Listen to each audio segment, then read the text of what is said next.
할렐루야. 어떻게 하루 또 잘 보내셨습니까? 우리는 거룩한 하루살이다 이런 얘기를 좀 종종 하는데요. 여러분 제가 요즘에 이 코로나 때문에 이게 바이러스를 좀 이거 직접 알아봐야 되겠다.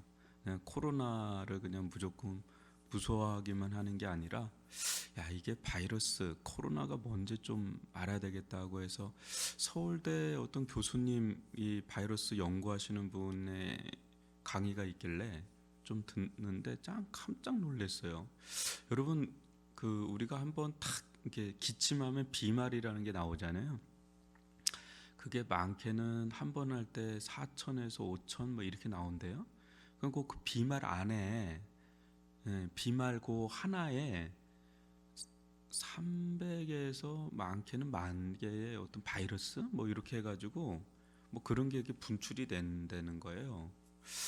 그래서 이제 왜 마스크와 거리두기가 왜 중요한지에 대해서는 좀 그래서 그러니까 그 얘기를 쭉 들으니까 국가에서 하는 것들이 전문가하고 굉장히 연결돼서 우리나라가 지금 빠르게 조치를 하는 거더라고요. 근데 이제 그걸 아시냐 그러는데 전 세계에 그만큼 작다는 얘기를 먼저 한 겁니다. 근데 작은데 이 바이러스의 총 무게 있잖아요. 그 무게가 어느 정도 되는지 아냐고 이렇게 묻는 거예요. 여러분 어느 정도 될 거라고 봅니까? 제가 강의하는 게 아니라 말씀 전해야 되는데 인간이 지금 70억이라 그러잖아요. 인간 전체 무게의 3배래요. 그 아주 전자 현미경으로 봐도 발견하기 어려운 아주 소립자 같은 게 아주 미세먼지만도 못한 게 그거거든요. 근데 3배가 넘는. 그건 뭐예요? 그만큼 바이러스가 많다는 거예요. 그러면서 하는 말이 그 바이러스의 길이를 쭉 재면 그 다 이제 일자로 쭉 넣어서 지구에 있는 바이러스의 총 길이를 재면 어느 정도 되는지 아십니까? 그래요. 어느 정도 되는지 알아요? 2억 강년. 2억 강년. 2억 년이 아니라 2억 강년입니다. 빛으로 가는 거리를 말하잖아요. 강년은. 어마어마하더라는. 근데 이제 인체에 영향을 미치는 게 있고 안 미치고 있고 뭐 여러 가지 이제 복잡하게 들어가는데 하여튼 그래요. 그래서 마스크가 이제 여기에선 중요한데 마스크 쓰는 게 중요하지 않다네요. 근데 마스크 쓰는 것보다 더 중요한 게 마스크를 손에 이렇게 호주머니 넣거나 손에 만지고 이러면 안 된다는 거예요. 왜냐하면 이게 안에나 밖에나 바이러스가 너무 많기 때문에 이거를 이제는 잘 마스크 관리가 더 중요하다. 그래서 그 교수님은 오히려 면 마스크를 날마다 이제 빨고 쓰는 게 더 낫다 할 정도로 이거 우리가 자주 쓰죠. 그래서 왜 일주일에 2매 판매하는 거에서 아는 사람도 굉장히 저항한 거예요. 그래서 마스크 관리를 잘하라고 제가 지금 이 얘기를 하는 겁니다. 저도 막 호주머니 넣고 막 이렇게 만지고 그랬는데 이게 보통 심각한 게 아니래요. 왜냐 이게 다 이제 그 연구를 했대네요. 1시간에 23번 이상을 만진대 얼굴을 인간이 무의식적으로. 그렇기 때문에 이 손하고 마스크가 그렇게 중요한데 여러분 다시 한번 이 시점에 마스크 관리를 잘 하시라고 저도 그렇고 그래서 하는 얘기입니다. 기도하겠습니다. 사랑의 하나님 아버지, 주님께서 저희들 가운데 매 순간순간 붙들어 주시고 지켜주시고 또 이 나라 또 총선을 거치고 잘 방역이 되어감을 감사한데 하나님 이럴 때일수록에 저희들이 더 생활 방역에 힘쓰게 도와주시고 아울러서 영적인 방역에 또 우리 삶의 방역을 더 잘 지켜나갈 수 있도록 은총을 베풀어 주옵소서. 오늘 하루도 각 처소에서 수고하고 애쓰는 이들이 있고 또 침상에 계시는 분들이 있고 우리 어르신들이 있고 우리 자녀들이 있습니다.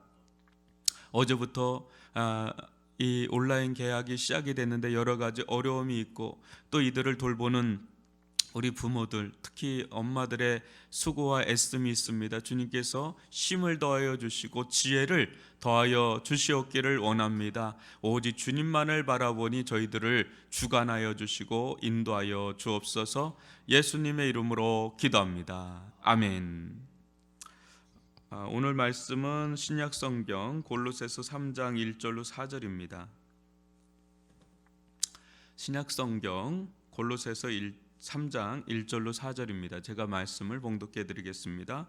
그러므로 너희가 그리스도와 함께 다시 살리심을 받았으면 위의 것을 찾으라. 거기는 그리스도께서 하나님 우편에 앉아 계시느니라. 위의 것을 생각하고 땅의 것을 생각하지 말라. 이는 너희가 죽었고 너희 생명이 그리스도와 함께 하나님 안에 감추어졌음이라. 우리 생명이신 그리스도께서 나타나실 그때에 너희도 그와 함께 영광 중에 나타나리라. 아멘. 여러분, 생각은 매우 중요합니다. 요즘에 저는 뭐 그쪽을 깊이 생각을 하거나 그러진 않았지만 내과학이라는 말을 참 많이 들어보셨을 거예요. 그래서 어떤 철학자든 과학자든 지금은 뇌에 대한 연구를 상당히 많이 합니다. 근데 그것은 이 생각의 중요성을 얘기를 하는 거죠. 그리고 어떤 메커니즘으로 물론 이제 이렇게 자연과학주의로 들어가는 거지만 어떤 메커니즘으로 이렇게 뇌가 움직이는가 뭐 이런 것 때문에 이 부분에 누구든 인문학자든 뭐 사회학자든 누구든 뇌 쪽을 굉장히 생각을 많이 해요. 근데 여러분 이제 생각은 그만큼 중요한데 어떤 생각을 하고 사시는지 한번 여쭙고 싶어요. 왜냐하면 생각은 어느 순간부터 이제 싹을 틔우기 시작하거든요. 근데 우리들 가운데 이제 버려야 될 생각이 있어요. 그게 어떻게 보면 저항해야 될 생각. 이제 밀려 들어오는데 이거를 싸우고 막 저항해야 될, 밀어내야 될 생각들이 있단 말이에요. 그래서 자꾸 막 강한 힘을 가지고 밀려 들어오는 생각들이 있거든요. 근데 받아들이지 말아야 될 것들이 있어요. 근데 그런 것들이 이제 덕지덕지 막 우리 가운데 이제 붙으려고 하고 밀고 들어오려고 하고 거기에 어제 말씀에 머물다라는 얘기를 했지만 자꾸 그런 생각에 머물게 만드는 거죠. 또 우리가 또 붙잡아야 될 생각들이 있어요. 근데 이거 붙잡을 힘이 없는 거예요. 이거 붙잡아야 되는데 그리고 이게 오히려 거기에 머물러서 거기에 묵상하고 거기서 막 영적인 자양분을 막 이렇게 뽑아내야 될 생각들이 있는데 그런 생각들은 이제 그냥 벗어버리고 어디론가 훅 그냥 증발해 버리듯이 막 하고 갖지 말아야 될 생각은 또 우리 안에 꼬깃꼬깃하고 들어오는 그런 거는 없는지 한번 그걸 한번 여쭙는 겁니다. 여러분들 요즘에 어떤 생각에 싹을 틔우고 있는지 한번 궁금합니다. 또 이런 생각의 싹은 우리에게 결국 그 싹이 뭐냐면 마음이에요. 근데 마음도 싹을 냅니다. 계속 그 마음에 노출되면 마음에 싹이 나는데 그게 뭐냐면 이제 어떻게 보면 우리의 삶이에요. 마음은 우리의 순종, 뭔가 이렇게 마음이 한번 먹잖아요. 그래서 사람 그렇게 가요. 그러니까 그게 순종, 삶, 습관 뭐 이런 걸 나타낸단 말이죠. 그런 이제 순종이나 삶이나 그런 어떤 습관이 정해지면 어때요? 거기서 이제 열매가 나오기 시작하죠. 그렇기 때문에 애시당초 어디부터 시작하냐면 생각에서부터 우리의 열매, 인생의 열매, 삶의 열매가 생각에서부터 정해진다는 거예요.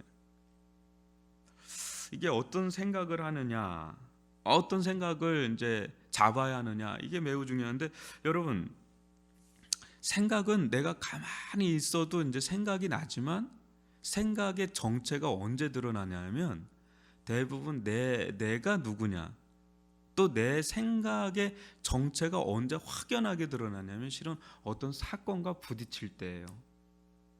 그러니까 이 코로나라는 이 사건 엄청난 대사건이죠. 여기에 인류가 지금 딱 부딪힌 거거든요. 근데 이때 이제 스파크처럼 수많은 생각들이 막 일어나는데, 어떤 생각은 뭐 현실적인 생각, 그래서 낙관론도 생각이 되고 비관론적인 생각, 아니면 아이디어란 이상적인 생각들, 뭐 별의별 생각들, 어떻게 대안해야 되냐, 우리는 안 된다, 큰일 났다, 막 이런 생각들, 뭐 인류와 이 코로나가 빡 부딪히면서 거기에서 수많은 생각들이 막 스파크처럼 막 일어나고 있는데, 그 속에서 우리들 가운데 또 똑같죠. 사람마다 이제 처해 있는 정황이, 이제 상황이 다르지 않습니까? 거기서 이제 사건들이 막 밀려온단 말이야. 한두 개가 딱 밀려 들어올 때 이제 우리하고 딱 부딪히는 사건들이 있어요. 그때 이제 막 생각들이 막 이렇게 이제 막 일어나죠. 그 생각들 중에는 이제 좋은 생각들도 있고 아주 부정적인, 아주 좋지 않은 생각들도 있고, 막 그런 혼재 가운데 여러분이 정리가 됐습니까? 이 엄청난 새로운 무질서와 같은 이 코로나가 새로운 질서를 끌고 들어오는데, 이 속에서 우리의 생각이 정리가 안 되면 질서가 안 잡히는 거거든요. 그러니까 지금 엄청난 위기 아닌 위기 속에 우리가 들어가 있죠. 지난번에도 실은 수요일 날 저희들이 영상을 못 보냈는데, 실은 편하게 한다고 했는데, 그 속에서 제가 그런 얘기를 한 적이 있죠. 사건 속에 메시지가 있다. 사건 속에 메시지가 있다.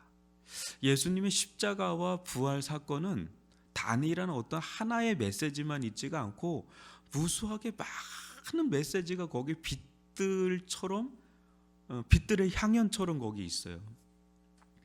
그게 이제 서신서에서 그걸 풀어주는 거죠. 풍성하게. 오늘도 한번 볼까요? 여러분 1절을 한번 보십시오. 그러므로 너희가 그리스도와 함께 다시 살리심을 받았으면 위의 것을 찾으라. 거기는 그리스도께서 우리 우편에 앉아 계시느니라. 이렇게 나와 있어요. 여러분, 지금 우리가 생각해야 될 첫 번째 생각 중에 하나는 정체성, 나의 정체성을 생각하라는 겁니다. 무슨 말이냐면 1절을 다시 한번 보면, 너희가 그리스도와 함께 다시 살리심을 받은 자라면,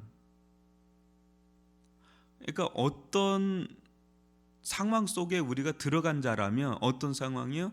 그리스도께서 너희를 위해서 십자가에서 죽으시고 다시 살으심을 믿음으로 말미암아서요, 우리가 그리스도 안에 들어가는 사건이 일어난 자들, 그런 자들은 어때요? 이제 새로운 정체성을 부여받게 되는데, 여러분 정체성, 아이덴티티가 뭡니까? 그건 관계에서 나오는 거거든요. 보세요. 여러분들이 누군가의 자녀였을 겁니다. 그때는 아들이나 딸이라는 호칭을, 그런 정체성을 부여받게 되죠.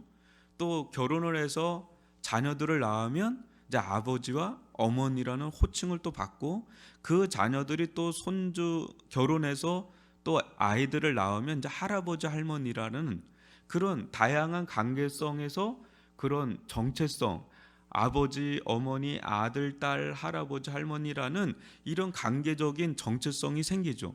그런 관계적인 정체성에서 정체성 그건 뭘 낳아요?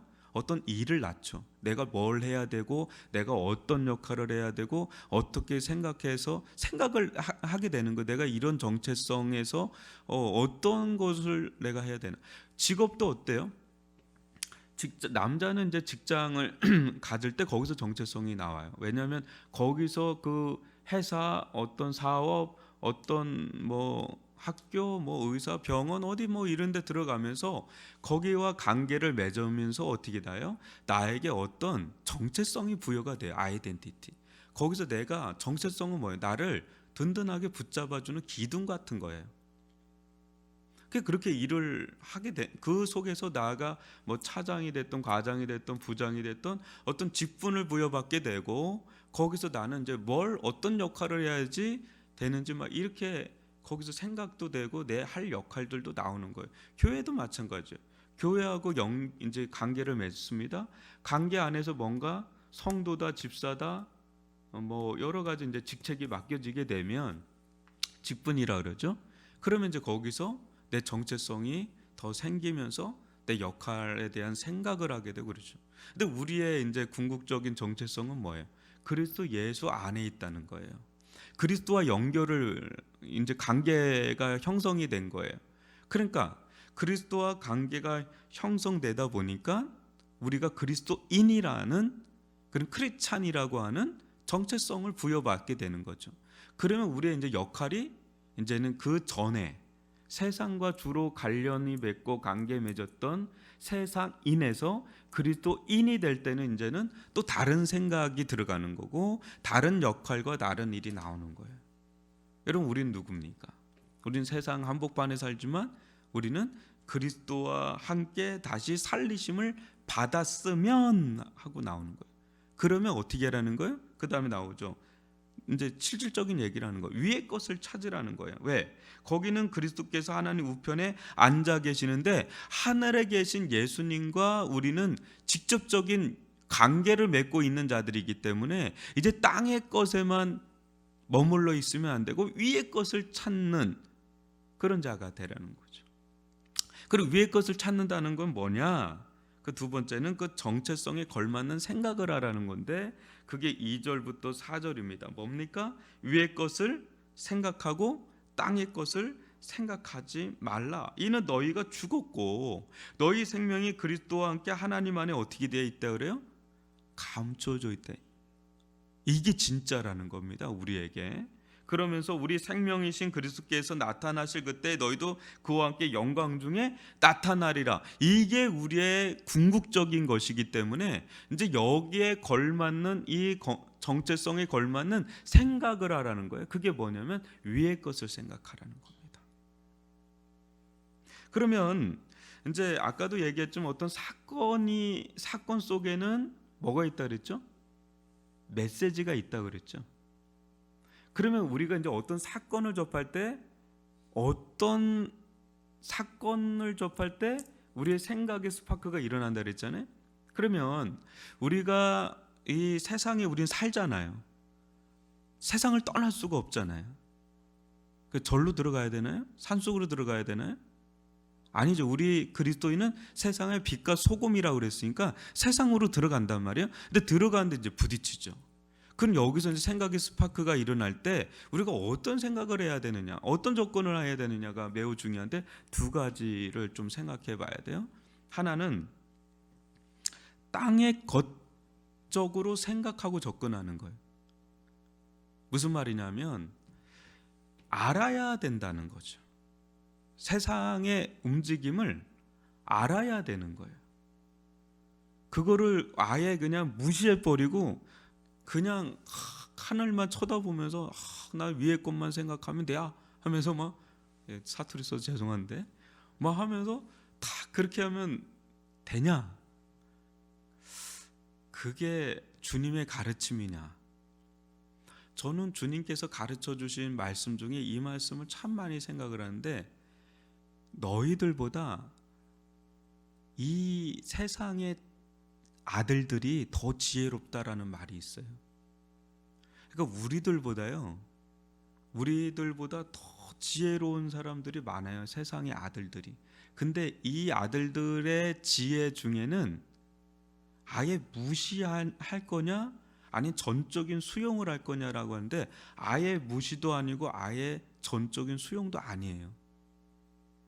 아예 무시해버리면 신비주의로 흘러가기가 쉽고 아예 받아들이면 세속주의로 흘러가기 쉬운데 이 사람들의 지혜 속에는 진리의 파편이 이렇게 있어요. 파편이 있다는 거죠. 근데 그거를 끌어모을 수 있는 힘이 이들에게는 없어요. 근데 우리에게는 그것들을 끌어모을 수 있는 진리가 있잖아요. 그렇기 때문에 이 세상에서 일어나는 거에 대해서 아는 것이 이제 필요한 거죠. 네. 그런데 거기서 이제 머물면 안 되고 우리는 그걸 가지고 어디로 들어가야 돼요? 위의 것을 생각하는 대로 이제 좀 들어가야 되는 것이 필요하죠. 그래서 땅의 것을 분별하는 데 있어서 땅의 것을 좀 봐야 되는 것이고 분별하는 거예요. 이게 땅의 것이 지금 어떻게 흘러가고 있고 이게 어떻게 이 사람들은 생각하고 있고 이게 분별하는 차원에서 그런 것이고 이제 거기에 매이는 게 아니라 거기에서 이제 넘어가서 위의 것을 한 번 더 들어가는 거예요. 한마디로 뭐냐? 한 번 더 해석을 하는 거예요. 코로나에 대해서 세상은 많이 이제는 진단하고 그러더라고요. 제가 보니까 아직도 연구를 막 하고 있대요. 코로나 자체가 연구가 이제 시작된 거예요. 근데 이거에 대한 뭐 갖가지 뭐 수많은 그거에 대한 해석이 막 나오잖아요. 그거 어떻게 할 건가? 근데 거기에서 우리는 한 번 더 양파 껍질을 까듯이 들어가는 거예요. 그러면 여기서 영적인 해석을 한 번 더 하는 거죠. 그럴 때 이제는 이게 빛을 좀 발하기 시작하는 거예요. 그런 아마 대표적인 예가 저는 아브라함이라고 봅니다. 여러분이 잘 아는 아브라함이 로마서 4장 19절에 이런 말씀이 있어요. 그가 100세나 되어 자기 몸이 죽은 것 같고 사라의 태가 죽은 것 같음을 알고도 믿음이 약하여지지 아니하고, 여기서 알고도가 나옵니다. 알고도, 그러니까 아브라함은 막 이런 거 다 무시하고 막 믿음만 추구한 게 아니라 자기의 상황을 정확하게 안 거예요. 아, 완전히 끝났구나. 이게 알고도라고 하는 이것과, 그러니까 자기 상황과 자기에게 주신 말씀이 너무 배치를 하잖아요. 정반대되잖아요. 내가 너로 큰 민족을 이루겠다라고 하는데 지금 자기는 죽어서 단 한 명도 생산해낼 수 없는 처지를 명확하게 두 개를 다 알고 있는 거예요. 그러니까 땅의 것도 알고 있었고 위의 것도 알고 있었어요. 그 사이에 낀 사람이 아브라함이에요. 그런데 여러분, 아브라함이 또 한 번 있죠. 히브리서 11장